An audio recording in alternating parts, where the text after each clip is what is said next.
ऐसा बताते हैं 12 ज्योतिर्लिंगों का दर्शन करने से जितना फल प्राप्त होता है, अरुणाचल प्रदेश में इस महादेव का दर्शन करने से उतने फल की प्राप्ति होती है। इतना विशेष है अपने आप। साल में 5-4 कथाएं तीर्थों में होती रहती हैं। शायद आपने रामेश्वरम में शिव महापुराण की कथा हुई थी, आपने सुनी हो। अद्भुत आयोजन। सावन का महीना तो पूरा का पूरा हम महादेव के लिए समर्पित करते हैं। इस वर्ष भी अधिक मास में 2 सावन पड़ रहे हैं। झारखंड बाबा बैजनाथ धाम, रामेश्वरम और महाकालेश्वर और जगन्नाथपुरी, 2 महीने में 4 जगह आयोजन होगा। आपको सूचना मिलेगी, आप अवश्य में पधारिएगा। आइए शिवरात्रि की महिमा सुनते सुनते भगवान महादेव, शंकर और भगवान महादेव शिव ब्रह्मा और नारायण को देव मंत्र सुनाने लगे। उसी का वर्णन किया गया है। भगवान के पंचाक्षर मंत्र की महिमा शिव महापुराण में बहुत जोर से भरी पड़ी है। सबसे पहले तो भगवान शंकर अपने पंचमुखों का वर्णन करते हैं। ब्रह्मा विष्णु कहने लगे, सर्गादि पंचकृतस्य लक्षणम ब्रूहिनो प्रभु। हे भगवान, आप अपने 5 मुखों की महिमा के बारे में बताइए, क्या है। शिववाचः प्रतिकृत बोधनम गुह्यम कृपया ब्रवीमिवाम। भगवान शंकर बोले, यह बड़ा गोपनीय प्रसंग है, तुमने पूछा है तो मैं बता देता हूं। तन मोक्षो अनुग्रहस्ते कृतमेव ही पंचकम। मेरे 5 मुखों का दर्शन करना निश्चित रूप से व्यक्ति के लिए, जीव के लिए मुक्ति कारक है। भगवान भोलेनाथ कहते हैं, मेरे 5 मुखों में 5 चीजें हैं। क्या क्या है? सर्ग, स्थिति, संहार और तिरोभाव और अनुग्रह। जो अभी मैं आपको निवेदन कर रहा था ये वही है। भगवान कहते हैं, एक मुख से मैं धरती को पैदा करता हूं, दूसरे मुंह से जल को पैदा करता हूं, तीसरे मुंह से अग्नि को पैदा करता हूं, चौथे मुंह से हवा को और 5वें मुख से मैं आकाश को प्रकट करता हूं। ऐसे अकेले भगवान महादेव हैं जिनके शरीर में आपको 5 तत्व दिखाई देते हैं। मेरी तरफ देखिए, भगवान शंकर के अलावा सृष्टि के 5 तत्व किसी भी देवता के संग आपको जुड़े हुए नहीं मिलेंगे। प्रकृति का पहला तत्व है धरती। भगवान शंकर की देह के ऊपर जो भस्म है वो धरती का तत्व है, क्योंकि पेड़ धरती से प्रकट हुआ, पेड़ जलाया राख बनी। पेड़ आकाश में पैदा नहीं होता, पेड़ हमेशा जमीन में पैदा होता है। इसलिए वृक्ष में से राख बनी तो राख साक्षात धरती का तत्व है, और जिसे महादेव अपनी देह पर लेपन करते हैं। ये शंकर जी के पास पृथ्वी का तत्व है। दूसरा है जल। शिव की जटाओं में जो गंगा है ये जल तत्व है, और ये महादेव के पास ही मिलेगा और किसी के पास नहीं। ऐसे शंकर जी हैं जिसकी देह में 5 तत्वों का दर्शन होता है। सुन लो प्रभु जी, जल तत्व। तीसरा है अग्नि तत्व। महादेव की जो तीसरी आंख है, तृतीय नेत्र है, वो अग्नि तत्व है। वाह महादेव क्या कृपालु है। बहुत ध्यान से सुनिए। अब है चतुर्थ तत्व वायु। शंकर जी के कंठ में जो सर्प है, ऐसा सांप है जो हवा का भोजन करता है। सर्प वायु तत्व से जुड़ा हुआ है। सांप की उम्र बहुत है, बहुत ज्यादा है सर्प की उम्र, क्योंकि वो हवा वायु पी करके जिंदा रहता है। और ये महादेव के पास में है सांप। 5वां तत्व है आकाश। आकाश की तन्मात्रा है शब्द, और महादेव के पास में जो डमरू है, डमरू में से शब्द निकलता है, आकाश तत्व है। ऐसे अवतारदानी महाशिव भगवान भोलेनाथ जिसके पास 5 तत्व है, एक मुख से सृजन कर रहे हैं। दूसरे मुख से पालन कर रहे हैं, तीसरे मुख से संहार कर रहे हैं और चौथे मुंह से तिरुभाव यानी परिवर्तन। अभी आप सुन रहे थे कि विधाता का लिखा हुआ कोई मेट नहीं सकता, लेकिन भगवान शंकर का चौथा मुख है तिरुभाव यानी ये परिवर्तन कर देते हैं। ब्रह्मा की लीक में कील ठोकने वाला यदि कोई देवता है तो वह भगवान शंकर है। मैं निवेदन करना चाहूंगा, जिनकी कुंडली में मंगली के दोष है, जिनकी कुंडली में काल सर्प है, मेरी जन्म पत्री में भयंकर काल सर्प है। मेरी तो जन्म पत्री कोई देखता है तो एक बार तो देख करके ये कहता है कि आदमी इस लाइन में कैसे हो सकता है। बड़े बड़े ज्योतिषी मेरी जन्म पत्री को देख करके आश्चर्यचकित होते हैं। हम लोगों ने अपने विशुद्ध कर्मों के द्वारा अपनी जन्म पत्री को बदला। मेरी जन्म पत्री कहती है कि सांप से इस जातक को दूर रखना चाहिए, लेकिन सांप तो मेरे मित्र हैं बिल्कुल। मेरे पास में आपने खूब सांपों को देखा होगा। मेरी जन्मपत्री कहती है कि कोसों दूर सांप से इस जातक को रखो। पता नहीं क्यों मुझे सांप का भय नहीं लगता। ऐसा लगता है कि तो हमारे यार दोस्त हैं, बिल्कुल मित्र। लगता ही नहीं है, भय डर लगता नहीं। शिव के पुजारी हैं, रोज महादेव पर बेलपत्र चढ़ाते हैं। काल उसका क्या बिगाड़े जो भक्त हो महाकाल का। भगवान शंकर अनादि और अनंत है। जो तब करे ही कुमारी तुम्हारी, भाव ही मैट सकही त्रिपुरारी। ब्रह्मा के द्वारा लिखी गई लेखनी का जो परिवर्तन करता है वह महेश्वर है तिरुभाव। साम सदा शिव बनकर के ये अनुग्रह करता है, कृपा करता है, मोक्ष मुक्ति देता है। ये स्वयं भगवान शिव कह रहे हैं, इन 5 कृत्यों को धारण करने के लिए ही मेरे 5 मुख हैं। भगवान भोलेनाथ कहते हैं, हे पुत्रो, तुम दोनों ने तपस्या के बल पर सृजन और पालन 2 काम तुम करो, 3 मैं करूंगा। संहार, परिवर्तन और अनुग्रह। शिव मोक्ष देते हैं, निर्वाण देते हैं भगवान महादेव। ये डिपार्टमेंट शंकर जी के हाथ में। दीक्षा के समय पर मैं भक्तों को कहता हूं, कोई भी मंत्र जपो, ओम नमः शिवाय, भगवान शिव का यह मंत्र जरूर जपिएगा। ओम की संधि विच्छेद करें तो बनता है ओमकार में आ, उ, मा, अर्धचंदाकार और बिंदु। बिंदु को नाद कहते हैं। इसमें आ से धरती बनी, ऊ से जल बना, मां से अग्नि बनी, अर्धचंदाकार से उससे हवा, जो अंदर का जो बिंदु है उससे आकाश शब्द, उससे प्रकट हुआ। चराचर जगत में जो भी कुछ दिखाई देता है सब ओम से प्रकट हुआ है और ओम महादेव से प्रकट हुआ है। भगवान कहते हैं कि 8 दिशाओं में तुम मुझे देख पाओगे। उत्तर में मेरा मुंह है, वहां से शब्द बनता है आकार। पश्चिम के मुख से उकार, दक्षिण के मुख से मकार, पूर्व के मुख से बिंदु और मध्य के मुख से नाथ। आ, उ, मा, अर्धचंदाकार, अंदर बिंदु। अस्मात् पंचाक्षरम यज्ञे बोधकम सकलस्य तत्। इस धरती पर जो भी लोग चल करके आए हैं, कोई भी जप करें, उन्होंने ओम नमः शिवाय नहीं जपा, उन्हें तो मनुष्य जीवन लेने का सौभाग्य ही प्राप्त नहीं हुआ। किसी भी देवी देवता को मानिए, भगवान शिव को जरूर स्वीकार कीजिए। शंकर के बिना कोई जीवन नहीं है, शिव के बिना कोई जिंदगी है ही नहीं। भगवान भोलेनाथ कहते हैं, आहा कमाल कर दिया। जो बात अभी मैं बोल गया था वही लिखा है। आद्रायाम च चतुर्दश्याम तजाप्यम त्वक्षयम भवे।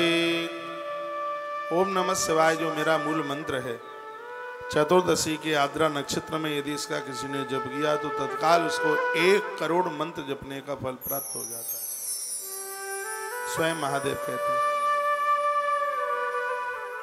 आजकल तो कैलेंडर मिल जाते हैं बाजार में, उसमें सब नक्षत्र वगैरह सब लिखा हुआ होता है। आद्रा नक्षत्र चतुर्दशी को पड़ जाए, देख लेना कैलेंडर कब पड़ रहा है। भगवान शिव कहते हैं कि उस दिन यदि कोई ओम नमः शिवाय इस मंत्र का जप कर ले, जपत्वम प्रणमम मंत्रम देवी दिष्टम महात्म्यम, ये मैंने पूर्व में भी बोला है। प्रणव लगाने का अधिकारी वही है जिसने गुरुमुख से मंत्र को सुनकर के जप आरंभ किया। मंत्र तो ये सब किताबों में भी मिल जाते हैं, लेकिन मंत्र वही प्रभावशाली होता है। कौन सा मंत्र? जो मंत्र गुरुमुख से सुना जाए। मंत्र बिल्कुल राइफल की गोली की तरह है। बच्चों ठीक से बैठो सीधे, बूढ़े हो।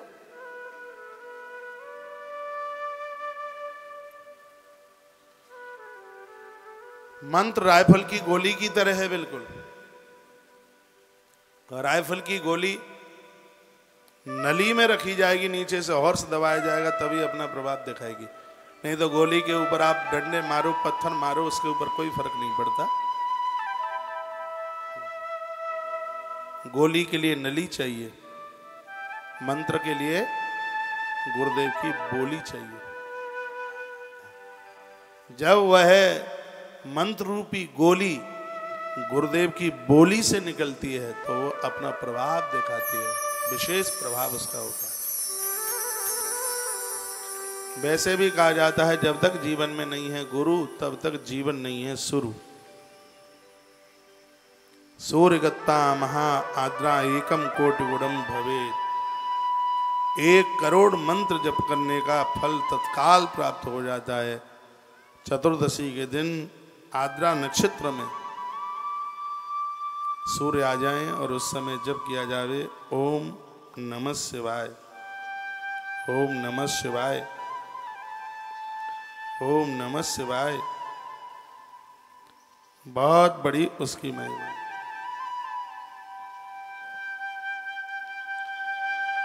सौनक ने महात्मा सूत जी को पूछा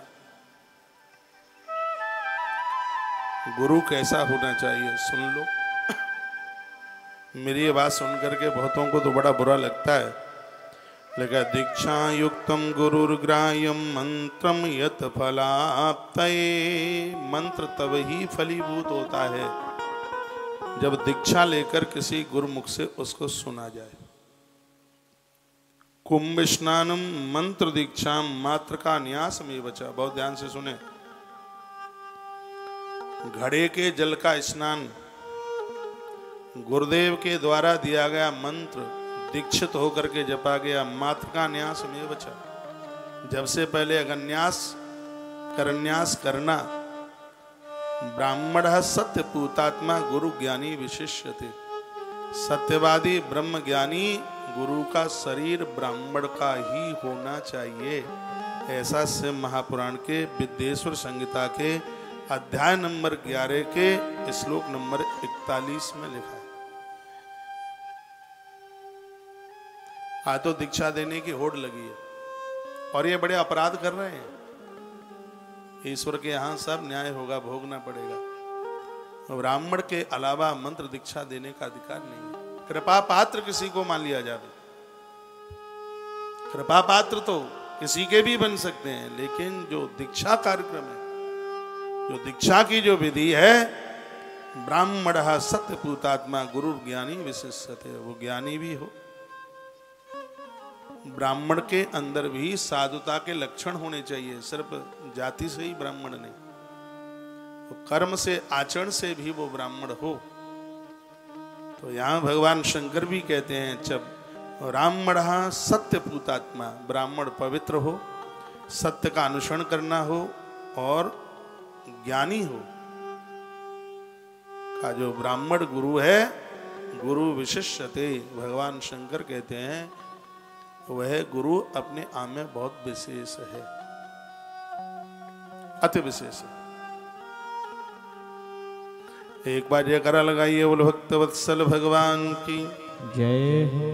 दीक्षा युक्तम गुरुर्ग्राह्यम मंत्रम यत फलाप्तये। दीक्षा लेने के बाद मंत्र जपा जाता है तो वो शीघ्र ही फलीभूत हो जाता है,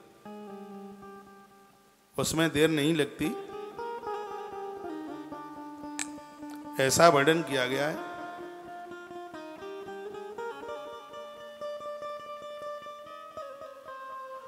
जहां भी आप जुड़े हैं और आपने मंत्र दीक्षा ली है, 1000 दिन में उस मंत्र में जितने अक्षर हैं उतने लाख का जप होना चाहिए।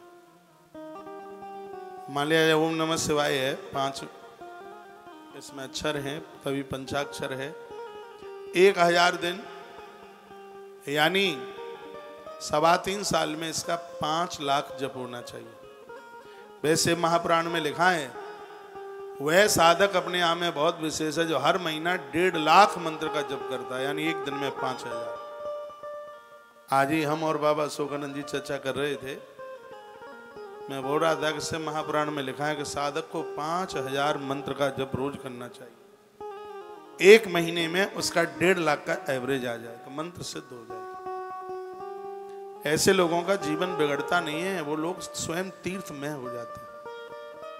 और बातें बहुत की जाती हैं, तमाम के लिए ऊट पटांग बोलने के लिए सबके पास समय होता है, लेकिन जब साधना के लिए किसी के पास टाइम नहीं होता। दीक्षा तो इसलिए ले ली जाती है, पड़ोसन ले आई है, लगता ही क्या एक नारियल ही तो लगेगा, वो भी महाराज वापस तुमको ही दे देंगे, क्या लगेगा उसमें। दीक्षा के बाद तो जीवन में परिवर्तन आना चाहिए। ये पूरे के पूरे अध्याय भरे पड़े हैं।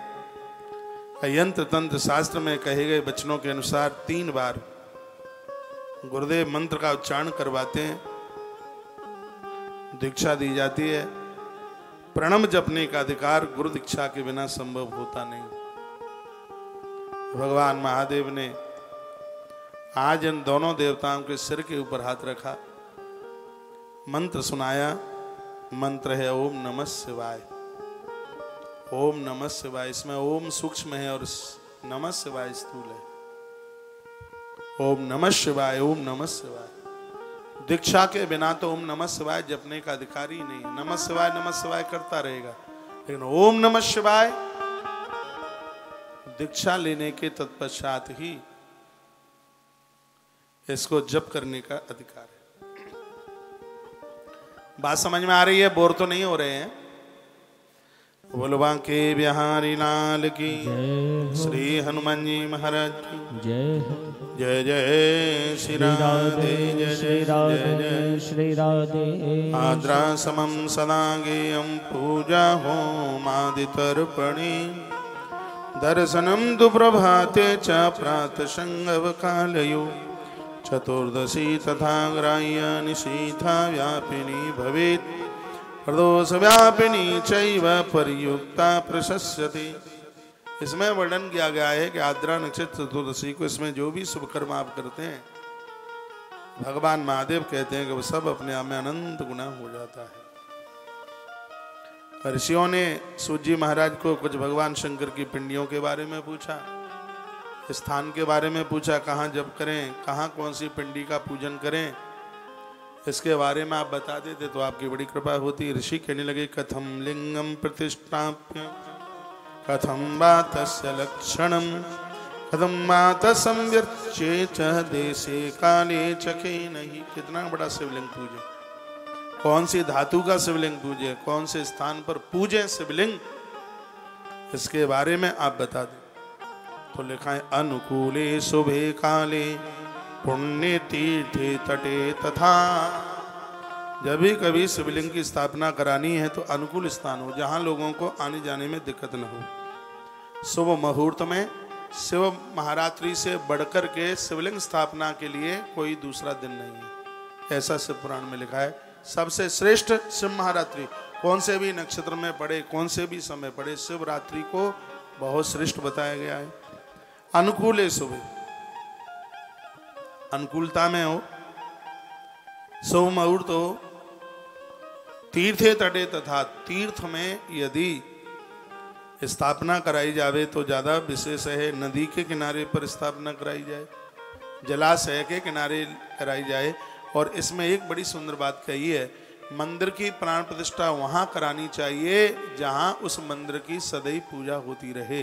मंदिर की प्राण प्रतिष्ठा कराने पर बहुत बड़ा पुण्य है, और यदि मंदिर में पूजा नहीं हुई तो प्राण प्रतिष्ठा कराने वाले को बहुत बड़ा अपराध लगता है। इसलिए पूर्व काल में लोग अपना निजी मंदिर न बनाते हुए बाबाजियों के आश्रमों में बनवाते थे, क्योंकि वहां तो परंपरा में कोई न कोई पूजता ही रहेगा।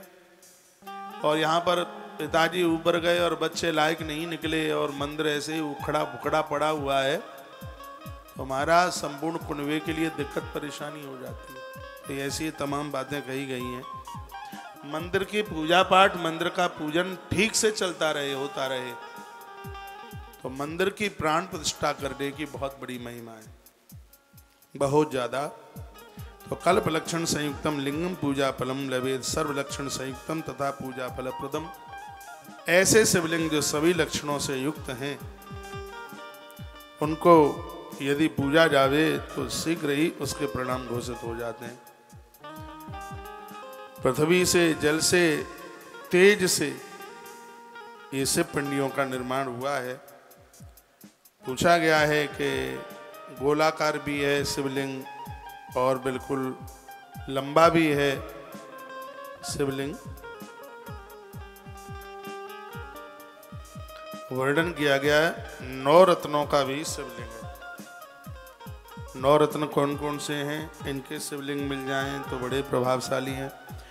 नीलम रक्तम च वैदूर्यम श्यामम मारकतम तथा मुक्ता प्रभाल गोमेद वज्राणी नवरत्नकम। ये 9 रत्न के शिवलिंग हैं।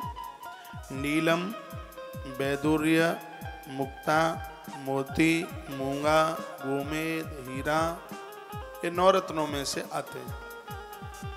तो इनकी बड़ी महिमा है। जिनका लोहे का व्यापार है, बहती हुई वस्तुओं का व्यापार है, उनके पास नीलम के शिवलिंग हों, बहुत बड़े प्रभावशाली हैं। जो लोग वैज्ञानिक हैं, वक्ता लोग हैं, जो कार्य में अपना मस्तिष्क बहुत ज़्यादा लगाते हैं, ऐसे लोग मोती के शिवलिंग का पूजन करने से बहुत बड़े विद्वान हो जाते हैं। जमीन जायदाद का जो काम करते हैं, मूंगा का शिवलिंग जो प्रॉपर्टी का काम करते हैं, उनके लिए मूंगा का जो शिवलिंग है बहुत ज़्यादा ही प्रभावशाली है। ऐसे तो पारदेश्वर भी हैं, पारे के शिवलिंग हैं, गरीबी नहीं रहने देते। पोखराज के भी शिवलिंग हैं जो विद्या प्राप्ति के लिए, स्फटिक के भी शिवलिंग हैं, बड़े प्रभावशाली हैं। लोग दुश्मन को समाप्त करने के लिए शीशे के शिवलिंग का भी पूजन करते हैं। तो भगवान शंकर के ये शिवलिंगों की जो महिमा है वो बड़ी अद्भुत है। मिट्टी के शिवलिंग भी अभी आप सुनेंगे थोड़ा आगे, जिसमें पार्थिव शिवलिंग पूजा होती है, जिसकी बहुत बड़ी महिमा है अपने आप में। आदौ विमानम शिल्पेना कारम देव गणेयुतम। बता गया एक बाणलिंग सर्व नर्मदेश्वर को छोड़ करके और जितने भी शिवलिंग हैं, पिंडी जिस धातु की है, नीचे की जलेहरी उसी धातु की होनी चाहिए। सिर्फ एक बाणलिंग नर्मदेश्वर को छोड़कर। सोने का शिवलिंग है, नीचे की जलेहरी सोने की ही होनी चाहिए। पारद का शिवलिंग है, नीचे की जलेहरी पारद की ही, पारे की ही होनी चाहिए। चांदी का शिवलिंग है, ये मेरे पास में चांदी का शिवलिंग, माँ लक्ष्मी पूजा करती है, ये है शिवलिंग चांदी का है, नीचे की जलेहरी भी इसकी चांदी की है, ऊपर का सांप देवता भी चांदी का ही है। ये आप देखें, क्योंकि ये बातें सिर्फ आपको ही बताने के लिए नहीं, ये नियमों को हम भी फॉलो करते हैं। एक ऐसे भगवान श्री नर्मदेश्वर हैं जिनकी पिंडी अलग और जिनकी जलेहरी नीचे की अलग हो सकती है। बिल्कुल दोनों एक भी हों कोई दिक्कत नहीं है, अलग भी हों कोई दिक्कत नहीं। इसलिए घरों में ज्यादा से ज्यादा भगवान नर्मदेश्वर ही पूजे जाते, जिनकी पूजा आराधना अपने आप में बिल्कुल एकदम सरल है। इन बातों को थोड़ा सा ध्यान में आप रखिएगा। लोहे के भी शिवलिंग होते हैं, पीतल के भी होते हैं, ताम्र के भी होते हैं। कुनबे को बढ़ाने के लिए पीतल के शिवलिंग बड़े प्रभावशाली हैं। तो एक एक बात का विस्तार से, और आनंद की बात यह है कि स्वयं भगवान शंकर इस कथा का गायन कर रहे हैं, आपका ध्यान इधर हो। भगवान भोलेनाथ ने कहा कि यदि मेरा कोई परम भगत है और उसे शिवलिंग दिखाई नहीं देता, अंगुष्ठादाभप तथा पूज मिक्षंत केचन, अपने अंगूठे के ऊपर भी उसने एक लोटा पानी चढ़ा दिया है तो उसको भी मैं तत्काल स्वीकार कर लेता हूं, उसकी पूजा को स्वीकार कर लेता हूं। लिखा है ना, ये कहाँ लिखा है? ये श्री शिव महापुराण की विद्येश्वरी संहिता के अध्याय नंबर 11 के श्लोक नंबर 34 में ये बात लिखी है। अंगुष्ठादाभ तथा पूजा मिक्षंत किंचन लिंग कर्मण सर्वत्र निषेधोस्ते न करेचित, उस अंगूठे को भी लिंग रूप में मैं स्वीकार कर लेता हूँ और लोग अपने नियम को पूरा कर लेते हैं। कितनी सरल, कितनी सीधी पूजा भगवान महादेव की है। सर्वत्र फलदाता ही भगवान कहते हैं कि मैं सर्वत्र भक्त को, जो सब जगह मेरी सत्ता देखता है, उसको मैं सर्वत्र विजय दे देता हूँ, किसी भी प्रकार की कोई इसके जीवन में कमी नहीं रहने देता। भगवान कहते हैं मेरे लिंग के पास में, मेरी पिंडी के पास में बैठकर जो कोई 10,000 या 1,000 मंत्रों का जो नित्य जप करता है, मैं उसका ऋणी हो जाता हूँ, उसकी साधना को सिद्धि दे देता हूँ। भगवान कहते हैं शिवलिंग के पास बैठकर कोई 1,000 माला, 1,000 माला में कितना है? 10 माला में 1,000 हो जाए। 10 माला सटकाने में कितनी देर लगेगी? ना कितनी भी देर, 22 मिनट लगेगी, 20 मिनट लगेगी। 10 माला, एक माला में लग जाएगी, आपके हिसाब से एक माला में लग जाएगी।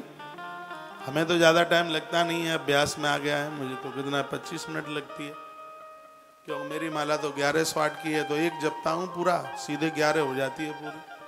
आपको लग जाएगा पौन घंटा लग जाएगा, आपको 5 मिनट लगेगी तो आपको 50 मिनट लग जाएगी। और इतना सीधा सा मंत्र है। अब इसमें बताया गया है कि मंत्र किसको किस प्रकार से जपना चाहिए, वो समझ लें।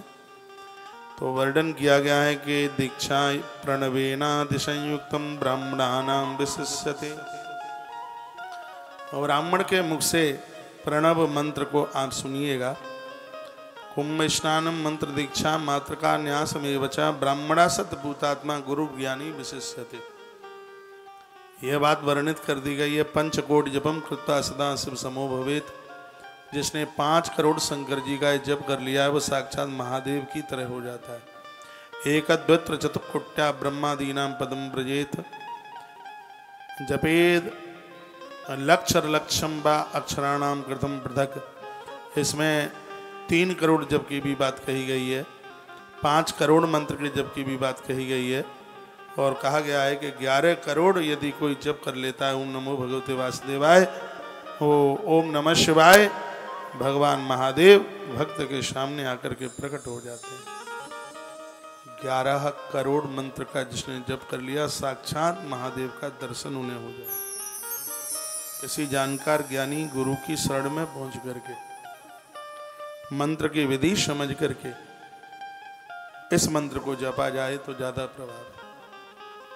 पहले प्रणव और लास्ट में प्रणव, दोनों जगह प्रणव लगाने का अधिकार सिर्फ ब्राह्मण को है। ओम नमः शिवाय ओम। और कास्ट के जो लोग हैं वो ओम नमः शिवाय, ओम नमः शिवाय, ओम नमः शिवाय। ब्राह्मण भी ओम नमः शिवाय जपता है, उसको पूरा फल मिलता है, लेकिन ब्राह्मण के लिए ओम नमः शिवाय ओम। लास्ट में भी प्रणव लगाने का अधिकार उसको है। जिसने गुरु दीक्षा मंत्र दीक्षा नहीं ली है उसको ओम लगाने का अधिकार नहीं है। यज्ञ में जब आहुति डालते हैं तो इस मंत्र को ऐसे बोला जाता है, शिवाय ओम नमः शिवाय, शिवाय ओम नमः, शिवाय ओम नमः। ये उसको यानी ओम नमः शिवाय तो ये जप के समय में, और जब उसमें आहुति डालते हैं तो शिवाय ओम नमः, शिवाय ओम नमः। ऐसा भी इस ग्रंथ में वर्णित किया गया है। मैं यहाँ से वही बोलूँ और मैं आपको बोलूँगा, कहीं त्रुटि नहीं हो जाए, कहीं गलती नहीं हो जाए, इसलिए ओम नमः शिवाय ही जप करें और ओम नमः शिवाय से ही आप यजन में आहुति डालें, यज्ञ में आहुति डालें। जितना बने बताया गया। 1000 मंत्र जपने से नित्य 1000 यानी 10 माला यदि आप रोज जप लेते हैं तो 1000 दिन में इस मंत्र की सिद्धि मिल जाएगी। किसी रोगी को मंत्र पढ़कर आप दे दोगे उसको फायदा मिल जाएगा। तीर्थ के किनारे तो नदी के किनारे तीर्थ में बेल वृक्ष के नीचे, बरगद के पेड़ के नीचे बैठकर, जलाशयों के किनारे बैठकर यदि इस मंत्र का जप किया जाए तो इसको सिद्ध होने में बिल्कुल देर नहीं लगती। यह भी वर्णन है, शीघ्र ही सिद्धि मिल जाती। जब नारद जी बहुत ज्यादा कष्ट में थे, विश्व मोहिनी प्रसंग में कथा थी है रामायण में, तो भगवान नारायण ने कहा शांति चाहते हो तो काशी जाओ और भगवान के मंत्र का जप करो, तभी शांति मिलेगी। एक चौपाई है, देखिए। जप हो जाई शंकर सतनामा। सतनामा का दो अर्थ है यहाँ, एक तो महादेव के 100 नाम, लेकिन दूसरा मंत्र है, भगवान कहते हैं सतनामा यानी 100 माला भगवान महादेव की रोज जपिए। और 100 माला का मतलब होता है 10,000 जप। यहाँ शिव महापुराण में भी लिखा है, जो लोग 10,000 मंत्र रोज भगवान महादेव के जप लेते हैं, उनको शीघ्र ही इष्ट का दर्शन हो जाता है, ज्यादा समय नहीं लगता। जप हो जाई शंकर सतनामा, जप हो जाई शंकर सतनामा, होई हृदय तुरत विश्रामा। हो जाई शंकर सतनामा, जप हो जाई शंकर सतनामा, होई हृदय तुरत विश्रामा। जप हो जाई शंकर सतनामा, होई हृदय तुरत विश्रामा। जप हो जाई शंकर सतनामा, होई हृदय तुरत विश्रामा। जप हो जाए शंकर सतनाम, गुरु मंत्र जपने से शीघ्र ही हृदय में विश्राम मिलता है। रामायण में प्रभु श्री राम जी ने महर्षि वाल्मीकि जी को पूछा, गुरुजी मैं कहाँ रहूं? गुरुदेव ने कहा, राम तुम कहाँ नहीं हो, मैं तुमसे पूछता हूँ। राम जी ने कहा, गुरुदेव मैं तो ठीक हूँ, सब जगह हूँ, लेकिन मेरे साथ लक्ष्मण यानी वैराग्य और जानकी यानी भक्ति, वैराग्य और भक्ति के सहित कहाँ रहूं? तो महर्षि वाल्मीकि जी भी कहते हैं कि मंत्र राजनीत जप हूँ तुम्हारा, मंत्र राजनीत जप हूँ तुम्हारा, होई हृदय मंत्र राजनीत जप हूँ तुम्हारा, पूजहि तुम ही सहित परिवारा। मंत्र राजनीत जप ही तुम्हारा, मंत्र राजनीत जप ही तुम्हारा, पूजन तुम ही सहित परिवारा। मंत्र राजनीत जप ही तुम्हारा, पूजन तुम ही सहित परिवार।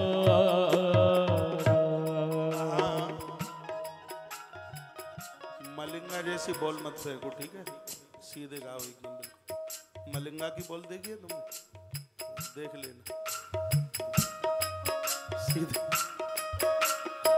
बिल्कुल सीधे, यूं ना करो।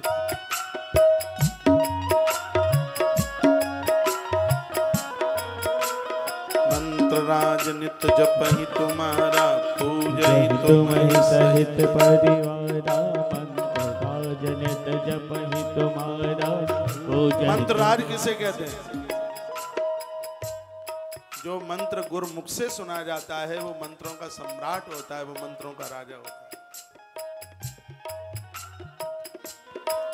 तो महर्षि वाल्मीकि जी कहते हैं जिसने गुरुमुख से मंत्र सुना उसका जो जप करता है, आप अवध रहना भले ही भूल जाना, लेकिन उस साधक के हृदय में रहना कभी भी मत भूलना। मंत्र विज्ञान बहुत बड़ा विज्ञान है। मुझे लगभग इस लाइन में 30 वर्ष से ज्यादा हो गई है, इसलिए मैं अपना अनुभव आपके बीच में रख रहा हूं।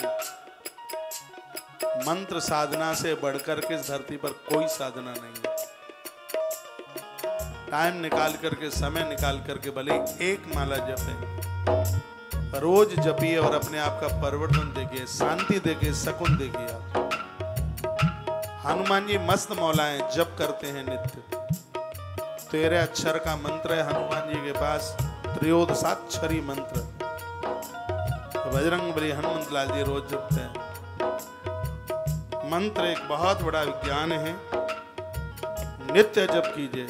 अशुद्धि ऋतुकाल में, सूतक पातक में बिना माला के जप कीजिए, बिना प्रतिमा के जप कीजिए, बिना आसन के जप कीजिए, मानसिक भाव से जप कीजिए, लेकिन कीजिए जरूर। मंत्र मन को नियंत्रित कर देता है। जीवन में 5-4 चीजें चाहिए, उसमें मंत्र भी तो है। जीवन में एक गुरु चाहिए, जीवन में संत चाहिए, ग्रंथ चाहिए, भगवंत चाहिए, और जीवन में एक मंत्र चाहिए। मंत्र के द्वारा शांति मिलती है, सुकून मिलता है। भगवान शंकर मंत्र के ऊपर बोल रहे हैं। एकम दशार्णम मंत्रम च सतोनम च तदुर्धकम अयुतम च सहस्रम च शतमेकम बिना भवेत्। एक नाम से लेकर के हजारों नामों तक नित्य भगवान का जप करें। वेद में भगवान शिव को प्राप्त करने के लिए बहुत से मंत्र बताए, और उन मंत्रों में एक विशेष मंत्र है जिसका नाम है ओम नमः शिवाय, पंचाक्षरी मंत्र। यदि किसी ने 1 करोड़ इसका जप कर लिया, शिवमय हो जाता है। 11 करोड़ पर महादेव का दर्शन हो जाता है। 5 करोड़ जिसने दर्शन कर लिया, जप कर लिया, ऐसे व्यक्ति का कोई दर्शन कर ले तो साक्षात शिव दर्शन के बराबर हो जाता है। तत्पश्चात शिव क्षेत्रों की बात कही गई। वर्ष में 1 आध बार वहां जाइए जहां भगवान शंकर की पिंडियां प्रकट हुई है। लिखाएं पुण्य क्षेत्रे स्थिता वापी कूपादम पुष्कराणि च शिव गंगेति विज्ञेय शिवस्य वचनम यथा। जहां भी भगवान महादेव की पिंडियां प्रकट हुई हैं, वहां के आसपास के कुएं, झरनों का जो पानी है वह साक्षात शिव गंगा है। और थोड़ा धीमे करके बजा, वह साक्षात शिव गंगा है। आप सुन नहीं रहे, आरती करा दूं फिर? मैं तो कम्बल तान के सोऊंगा। फिर तुम सो सकते हो तो मैं नहीं सो सकता, तो फिर सुनिए। फिर आप पल्लू के अंदर से मोबाइल पर बात करोगी तो मैं यहां से देख लूंगा आपको। अभी तो कथा ही सुनिए। कितनी सुंदर बात कही जा रही है। पुण्य क्षेत्रे स्थिता वापी कूपाद्यम पुष्कराणि च। कुआ, बावली, सरोवर जितना भी महादेव के क्षेत्र में है वो सब शिव गंगा है। ऐसी जगह पर बैठ करके जप किया जावे, मंत्र सिद्ध हो जाता है। शिव क्षेत्र में दाहा कर्म, दशाहा, मासिक श्राद्ध, सब पिंडीकरण एवं वार्षिक श्राद्ध, पिंडदान, ये सब किया जावे तो जीव को पापों से छुटकारा मिल जाता है। ऐसा वर्णन है। भगवान महादेव के जो क्षेत्र हैं, जो शिवक क्षेत्र हैं, इन क्षेत्रों में रात्रि निकालने की बड़ी महिमा है। यहाँ पर किसी का अंतिम संस्कार किया जाए, त्रयोदशी संस्कार किया जावे, वहां पर पिंडदान किया जावे शिव क्षेत्र में, तो जो भी कोई जीव मौत को प्राप्त हुआ है उसके अपराध समाप्त हो जाते हैं। यह वर्णन किया गया। ऐसी जगह पर सौनक्षियों ने कहा कितने दिन तक रुके? कह दिया अथवा सप्तरात्रम वा वशेद वा पंचरात्रकम का 7 रात्रि रुको शंकर जी के तीर्थ में। सौनक ऋषियों ने कहा कलयुग में 7 दिन किसको मिलेंगे? तो सूर्य जी कहने लगे तो फिर 5 रात्रि रुक जाइए। अभी भी टाइम समय ज्यादा है। तो करात्रंबा शिव पदम लवे। कहा तो फिर 3 रात्रि रुक जाइए। कहा 3 रात्रि के लिए भी समय ना मिले तो? कहा 1 रात्रि रुक जाइए। 1 रात्रि के लिए भी समय ना मिले तो यमराज के हाथों से फिर कुटने की तैयारी कर लीजिए। जब 1 रात को भी टाइम नहीं है तो यम के दूतों से कुटाई, पीठ पटा होगी, तैयार हो जाए फिर पिटने के लिए। क्या अद्भुत बात कही गई है। सतयुग में 12 वर्ष तीर्थ में रहने से जो पुण्य प्राप्त होता था, और धीमे सतयुग में 12 वर्ष तीर्थ में रहने से जो पुण्य प्राप्त होता था, कलयुग में सिर्फ 1 रात्रि तीर्थ में वास करने से उतने फल की प्राप्ति हो जाती है। खाली ताली बजा करके खुश मत करो, तीर्थों में जाया करो। ग्रंथ तो यह कहता है कि 50 साल के नीचे हो तो 10.5 महीना घर में, 1.5 महीना तीर्थों में रहो। जो 50 के नीचे वाले, 1.5 महीना तीर्थ उनके लिए। जो 50 के ऊपर वाले हैं, 10 साल गवर्नमेंट ने और बढ़ा दिए हैं तो मैं भी 60 साल करे देता हूं। जो 60 वर्ष के से लेकर के ऊपर वाले हैं उनके लिए 10.5 महीना तीर्थ में और 1.5 महीना घर में। नहीं तो पूरा जीवन ही तीर्थ में निकाल दें। इनका भी लड़का बच्चा याद करते हैं, ये VIP कोटा है, इसको जरूर भरिए, नहीं तो कल से हम ये बीच में सो खड़वा देंगे। ये कैमरे में खाली जाता है, फिर लगता है महाराज की कथा में लोग नहीं है। अब उनको क्या पता है कि बेचारे पीछे बैठे हुए हैं। या तो इसको भरिएगा और या फिर बीच का जो बॉर्डर है उसको कल से अलग कर दीजिए। ये बीच में खाली जाता है, टीवी में अच्छा नहीं लगता। बोलिए बांके बिहारी लाल की जय हो, श्री हनुमान जी महाराज की जय हो, जय जय श्री राधे श्री राधे श्री राधे। और यहाँ तो सब VIP हैं। ये बाउंड्री क्या करेगी? पीछे वाले बैठे हैं सब VIP हैं, सब फर्स्ट क्लास वाले हैं। भगवान के दरबार में तो 3rd क्लास कोई होता ही नहीं है। राम जी जब अयोध्या में आए वनवास के समय पर, तो जितने लोग उतने ही राम। आगे वालों को भी राम उसी समय दर्शन दे रहे हैं, पीछे वालों को भी उसी समय दर्शन दे रहे हैं। पिछले वाले के हम कितने भाग्यशाली हैं, राम जी ने आगे वालों को छोड़कर और हमें पीछे वालों को सबसे पहले दर्शन दिया। अमित काल प्रकटे होते ही काला। भगवान एक संग सबको मिले। ईश्वर के दरबार में सगरे एक ही है। ये तो एक व्यवस्था के रूप पर ये बाउंड्री सी लगा दी है। कोई ये ना सोचिएगा हम पीछे बैठे हैं तो हम छोटे हो गए। और मेरी निगाह आगे वालों पर तो होती नहीं है, पीछे वालों पर ही ज्यादा होती है। यहाँ से बोलो बांके बिहारी लाल की जय हो, श्री हनुमान जी महाराज की जय हो, जय जय श्री राधे श्री राधे श्री राधे। ये श्लोक जरूर सुन लीजिए। पुण्य क्षेत्र स्थावापि कूपाद्यम पुष्कराण च शिव गंगा के विज्ञेय शिवस्य वचनम यत्। जब भी आप महादेव के मंदिर में जाएं,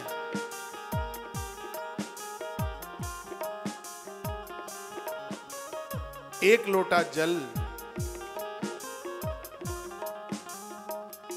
मंदिर के आसपास से नल में से 1 लोटा जल भर के 1 लोटा अपने घर का लेके जाएं और 1 लोटा वहां का चढ़ाएं। 2 लोटा जल शिव के ऊपर चढ़ा दें, वहां का जरूर चढ़ाएं, क्योंकि लिखा है शिव प्रक्षेत्र का जो पानी है शिव गंगेत विज्ञेय शिवस्य वचनम यत् था कि भगवान शंकर के शब्द हैं कि मेरे आसपास का जो जल है वो साक्षात शिव गंगा के रूप में है।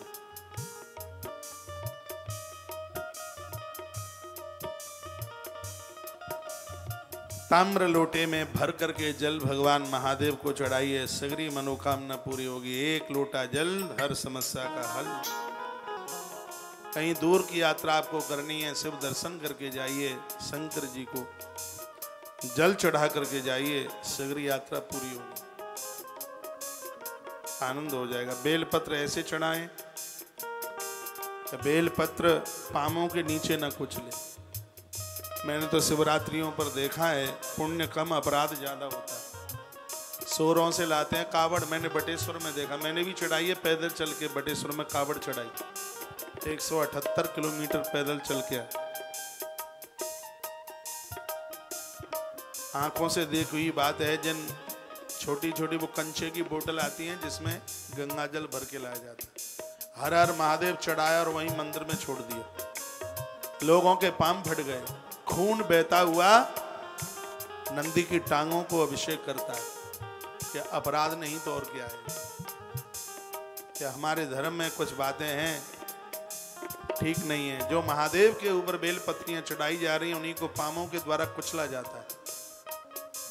ऐसा नहीं होना चाहिए। ये शिव बेलपत्री की कितनी बड़ी महिमा है। ग्रंथ के ऊपर चढ़ी हुई बेलपत्री, महादेव के ऊपर चढ़ी हुई बेलपत्री, इसको घर ले जाया जाए, गरीबी को खत्म कर देता है बेलपत्री। और वह बेलपत्री पामों के नीचे कुचली जाती है। यह होना नहीं चाहिए। धूप बत्ती अगरबत्ती ये सब आप यूज करते हैं, उसमें महादेव छाप अगरबत्ती, पहले वो सब जलाएंगे और डिब्बी चौकट के बाहर गली में नाली में पटक देंगे। ये मैंने देखा है खुद। ये अपराध है, ऐसा मत कीजिए। ये निर्माल्य वस्तुएं हैं, डिब्बियां हैं, इसको पॉलीथिन में इकट्ठा करते रहिए। जब भी कहीं घर से बाहर जाते हो, नदी मिलती है, तालाब मिलते हैं, उसमें विसर्जित कर दीजिए। अपने घर में देवताओं का फूल चढ़ाते हो, कहाँ करते हो, कहाँ डालते हो उसको? हम तो झाड़ू में डाल देते हैं, मेहतरानी उठा के ले जाती है। ये बहुत बड़ा अपराध हो रहा है। पूजा के हाथ बाष्पेशन पर साफ करते हो, पूजा के बर्तन बाष्पेशन पर साफ किए जाते हैं। ये बहुत बड़ा जघन्य अपराध है। भगवान के जो वस्त्र हैं सभी वस्त्रों के संग न धोएं उन्हें। भगवान के बर्तन हैं, सभी बर्तनों के साथ उनको ना धोएं। इस बात का बिल्कुल ध्यान रखिए। निर्माल्य सब इकट्ठा करें।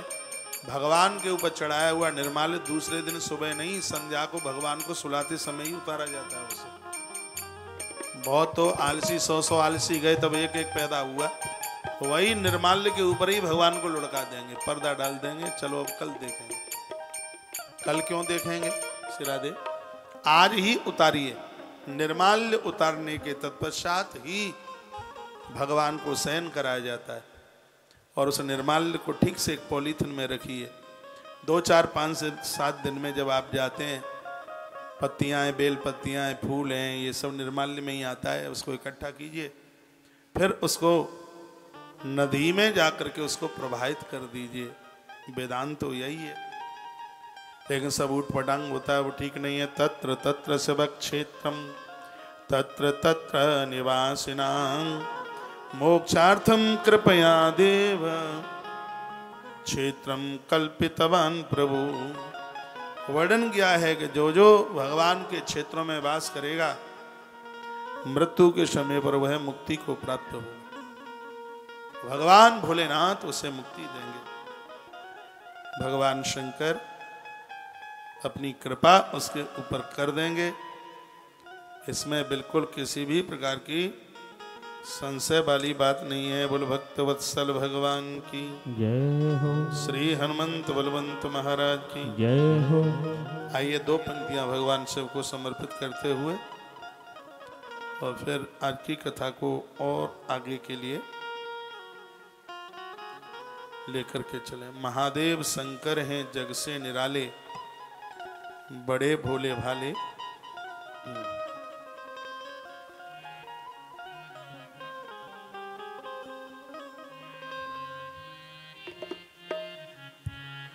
शिव नाम से है जगत में उजाला, शिव भक्तों के है मन में शिवाला। बहुत प्यारी पंक्तियां ये गुनगुनाते हैं और आगे के लिए बढ़ते हैं। स्वर दो मुझे। ये कहाँ है? ये स्वर दो मुझे। शिव नाम से है जगत में उजाला शिव भक्तों की है, मन में शिवाला।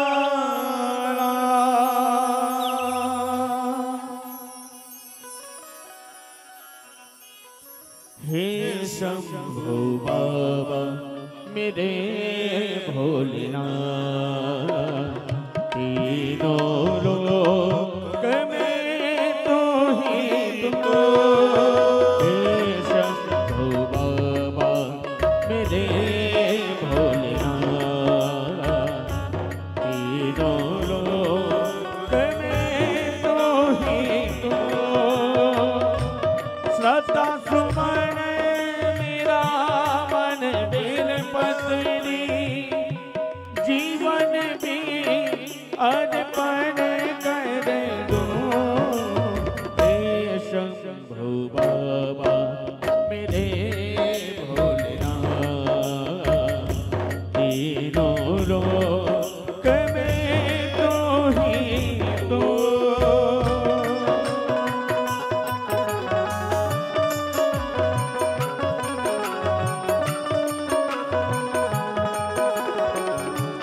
ताली बजाते रहिए।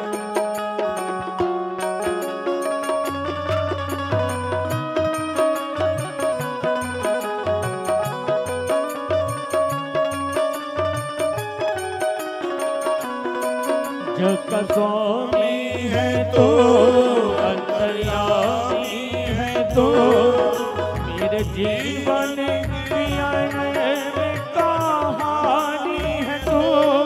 जग का स्वामी है तो अंतर्यामी है तो, मेरे जीवन की अनैतिक कहानी है तो। तेरी शक्ति तेरा पावन है द्वार, तेरी पूजा ही मेरा जीवन आधार। धूल तेरे चरणों की लेकर जीवन को साकार किया। हे शंभो बाबा मेरे भोलेनाथ, तीनों लोक में तो ही तो।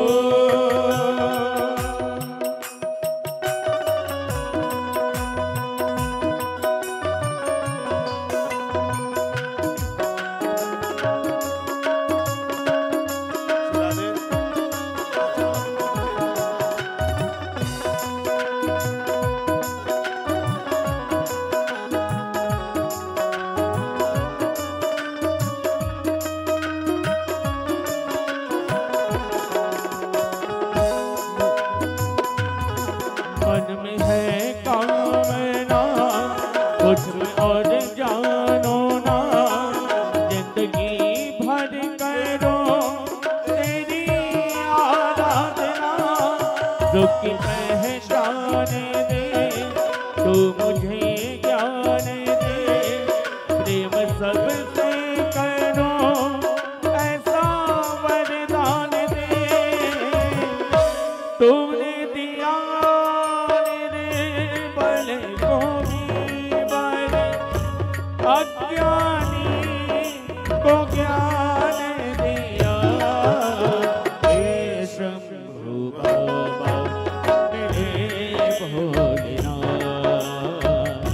तीनों लोक में तो ही तो। श्रद्धा सुमन मेरा मन बेल पत्नी, जीवन भी अर्पण कर दो। हे शंभो बाबा मेरे भोलेनाथ, तीनों लोक में तो ही तो। हे शंभो बाबा मेरे भोलेनाथ, तीनों लोक में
बोलिए शंकर भगवान की जय। श्री हनुमंत बलवंत महाराज की जय हो। शिव महापुराण के माध्यम से आप तीर्थ क्षेत्र की महिमा सुन रहे हैं।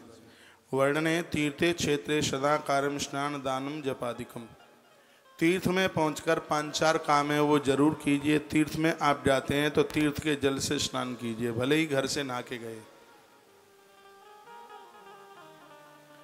माताओं को हटा क्यों रहे हो? बैठे रहने दो, अभी तो पंडाल में जगह है, बैठे रहिए।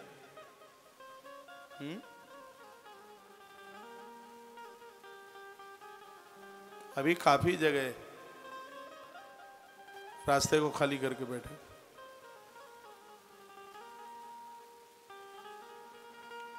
आपका ध्यान इधर हो।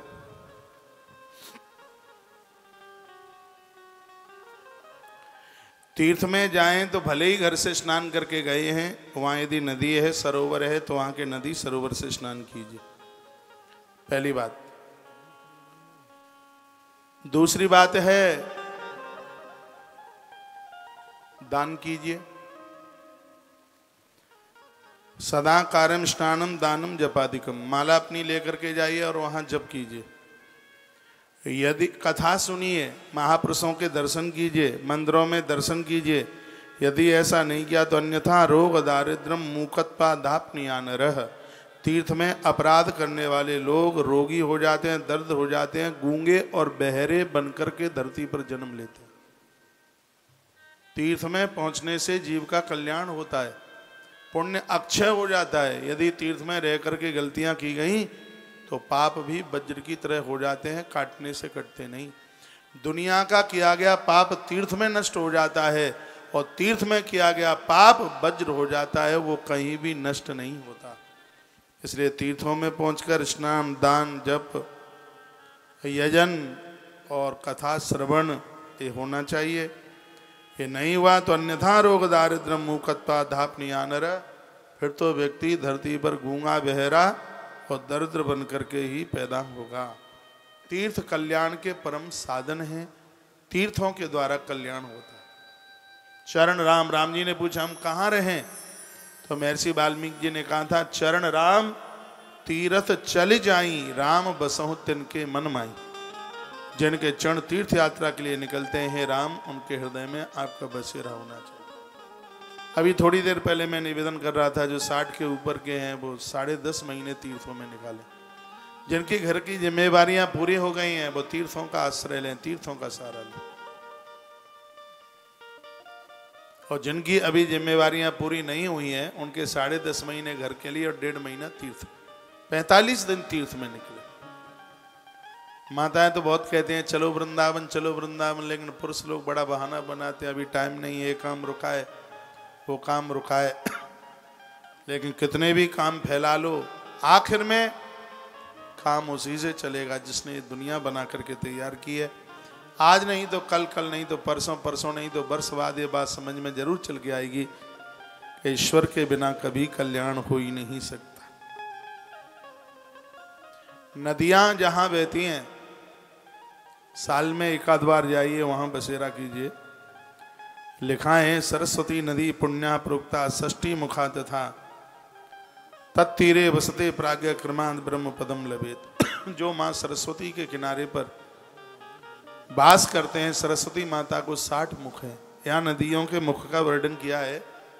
सरस्वती माता 60 मुख वाली है और जो माँ सरस्वती के किनारे पर वास करते हैं ऐसे लोगों को ब्रह्म पद की, ब्रह्मलोक की प्राप्ति हो जाती है। माँ सरस्वती जहाँ बहती है, प्रयाग में बहती है, तो प्रयाग में वास करने वाले लोग ब्रह्म पद को प्राप्त होते हैं। वर्णन किया हेमवद गिरजा गंगा पुण्या सतमुखा नदी। हिमालय से प्रकट होने वाली माँ गंगा जिसके 100 मुख हैं, गंगा जी के 100 मुख हैं। से महापुराण में लिखा है पुण्याम सतमुखा नदी 100 मुख वाली गंगा जी है। तत्तीरे चैव काश्यादि पुण्य क्षेत्रांग नेकसः। काशी जैसे महातीर्थ इसी गंगा जी के नदी पर बसे हुए हैं। तत्र तीरम प्रशस्तमयी मृगे मृग बृहस्पतो। वर्णन किया है कि इस नदी के किनारे पर वास करने वाले लोग सीधे नारायण के भवन में पहुंचते हैं। विष्णु भवनम गच्छति, इसमें किसी भी प्रकार का कोई संशय नहीं है। वर्ष में एक आध बार समय निकालिए जहां माँ भगवती गंगा बह रही है, हरिद्वार में बह रही है, काशी में बह रही है, श्री प्रयाग में बह रही है, जहाँ गंगा बहती है वर्ष में एक आध बार वहाँ जरूर जाइए। 2, 4, 5 दिन वहाँ रुक के आइए। ये नदियाँ कल्याण कर देंगी। नदियों को दूषित होने से बचाइए। कभी आप तीर्थों में जाते हैं, नाभि के नीचे का जो वस्त्र है वो नदियों में मत धोइए, उसको आप अपने थैले में पॉलीथिन में डाल के लाइए। जहाँ रुके हो उसको वहाँ साफ कीजिए। नाभि के नीचे का वस्त्र चाहे स्त्री हो चाहे पुरुष नदियों में न धोएं, नदियों में थूकें नहीं, उसमें किसी भी प्रकार की गंदगी न फैलाएं।